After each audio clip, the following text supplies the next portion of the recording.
Hey there everybody, welcome back to Quarantine Cooking. Today we're going to be making a sexy, no barbecue sauce pulled pork. This is what you're going to need. You're going to need your pork, onions, peppers, beef stock, a beer, carrots, whiskey, and all your spices. So to start this off, the first thing we're going to make is a rub. Our rub is going to be brown sugar, pepper, kosher salt, paprika, cayenne pepper, chili powder, onion powder, and garlic powder. So we're going to put all those in the bowl, equal parts for everything. Make quite a bit because we're going to be coating our whole big piece of pork in that. Brown sugar, a little bit more brown sugar than everything else. So we got all of our spices all mixed in the bowl. Everything's ready to go. This is our rub. Now let's talk about the meat. So the best type of pork to use for this recipe is either pork shoulder or pork butt. So when I say pork butt, it's not actually a pork's butt. It's actually right above the pig's shoulder. So if you were, giving a pig a massage like this, that right there, that would be the butt. You can use bone in or boneless, it doesn't really matter. If you use bone in, it's probably gonna come out a little bit more moist than it would be bone out, but it's up to you, whatever you can get. So before we get going, I just want to talk to you about selecting the right kind of meat for the pulled pork. Just like when you go to the grocery store, you're looking at fruits, veggies, right? You want to know if they're ripe, if they're ready to go. Take a melon, you knock on the melon, you squeeze the oranges, right? The avocado, see how firm it is, if it's ripe or not. The trick with finding if your roast is ready is you got to give it a good slap. So what you're gonna do is you're just gonna firmly with your hand, just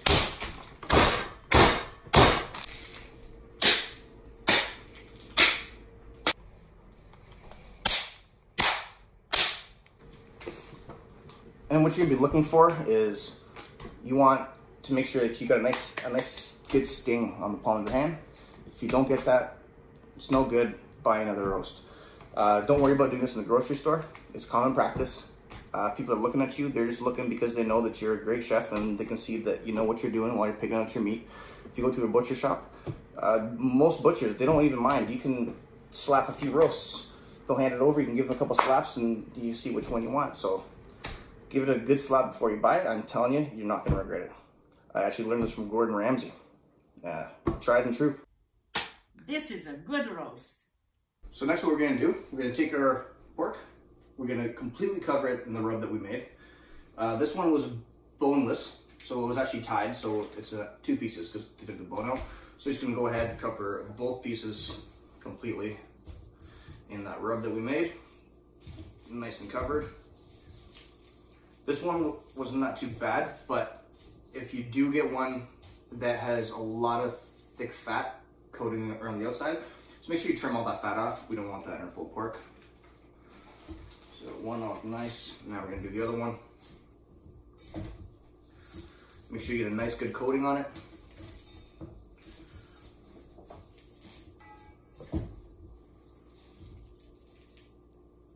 And there we go. Got a rub all ready to go.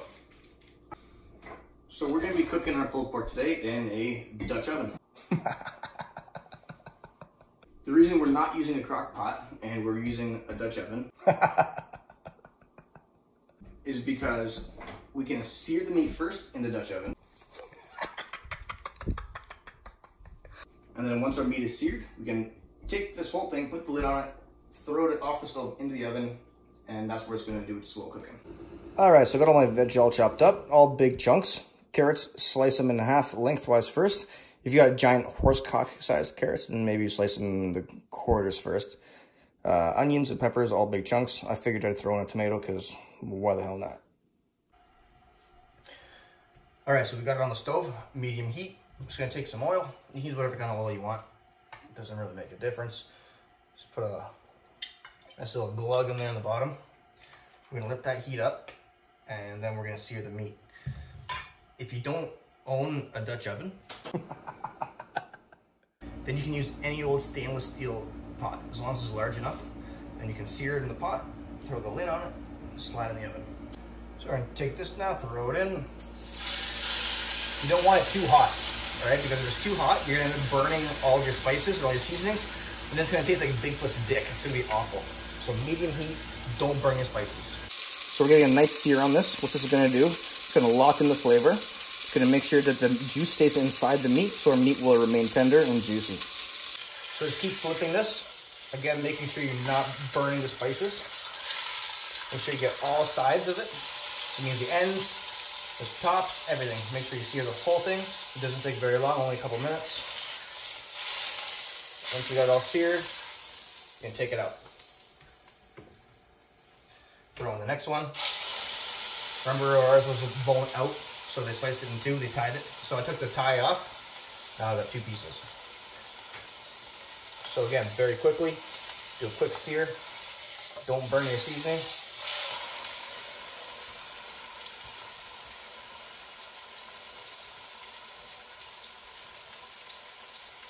See, I'm holding it up on this end to make sure you even get the sides.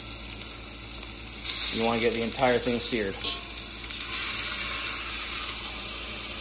Hold it on the ends, get the entire thing seared. All right, that's nice and seared. Beautiful sear. Take that off, heat off. If you don't have a gas stove, take that pot, take it off of the element. Because again, you don't want those spices that are now stuck to the bottom of the pot to burn. So now we're gonna take onions, carrots, peppers, coat the bottom of the pot. The reason that you want to put your veggies on the bottom of the pot is because when you put your meat back on top of those veggies, then your meat is not going to be stuck to the bottom, right? So what you want the liquid, once you put the liquid in, you want the liquid to be permeating from all sides of the roast. If your meat is on the bottom of the pot and all the veggies are piled on top, then your bottom is going to be neglected. It's not going to be as good. So veggies first, then your meat. So we got our meat seared, veggies in. Now remember, you don't have to use specifically these veggies. If you want to put celery in it or whatever you got in your fridge, you can put whatever you want. This is just what I have kicking around. Onions and carrots for sure. Anything else, go to town, whatever you want. So now we're gonna put our liquid in. Remember, we have our beer in our stock. The reason we put beer in is not just to give it that flavor, but because alcohol will actually break down the proteins of the meat, tenderizing it. Same reason why you shove a beer can up a chicken's ass, you know. It's not just for shits and giggles, it's because the beer will evaporate out, the alcohol will evaporate through, breaking down the proteins, tenderizing the meat.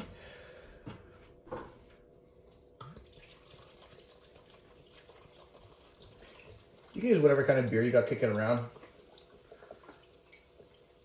It's not going to make a huge difference.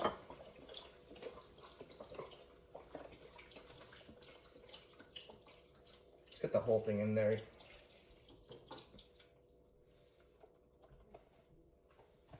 And then, don't forget the whiskey. We got our whiskey. That's just for me, though. Next, we're going to put the lid on. Got our oven preheated to 300.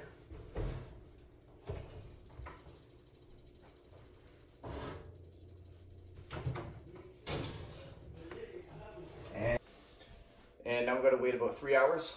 So after 3 hours, we're going to give it a check, see how tender that meat is, and if we're good to go, we're good to go. If not, it might take a little bit longer. In the meantime, have a beer, have a whiskey. All right, so it's been 3 hours. So I'm just going to give it a quick fork test. So I'm just going to get your fork right in there. You want to give it a twist. It's feeling a little bit stiff. So it's not quite done. We have to put it right back in the oven, maybe another 20-30 minutes. The outsides are softer. You can tell that will pull. But the inside is still too tough. So put the lid back on, back in the oven, and we'll try again in 20 minutes. All right, so wait another 25 minutes. Let's see how she turns out.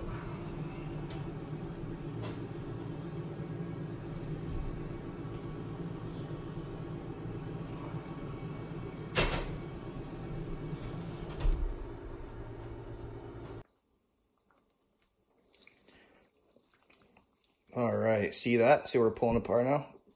We are done. So we're gonna take the meat out. throw it in a bowl.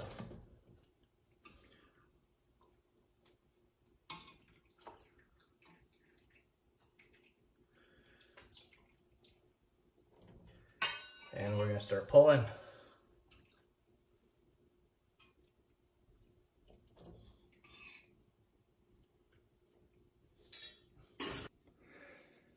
So I'm just gonna grab 2 forks and just go to town on it.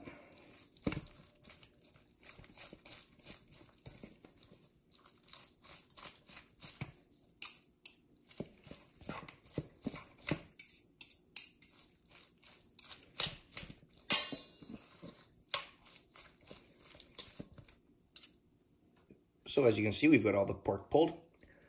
Everything turned out very nice and tender. We're gonna separate what we're not gonna eat and put that away for now.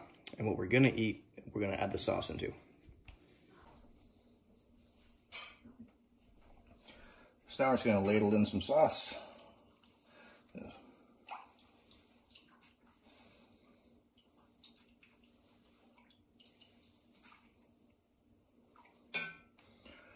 Gonna mix that up. I'm gonna get this pork nice and saucy.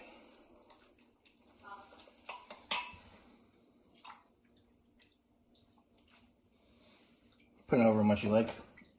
All depends on how saucy you want your sandwich to be. Once you got as much as you want in there, then you're ready to start making your sandwich.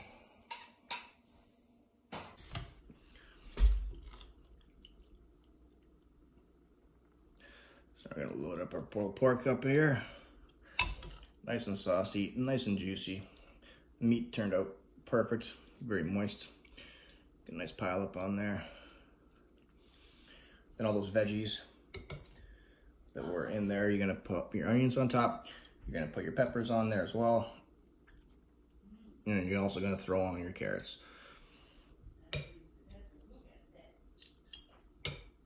Put a couple of carrots on there. And what we got here is complete. So there you have it. We have our sexy, no barbecue sauce, pulled pork sandwich. Hope you guys all liked the video. Try it, you're gonna love it. Stay fat, everybody.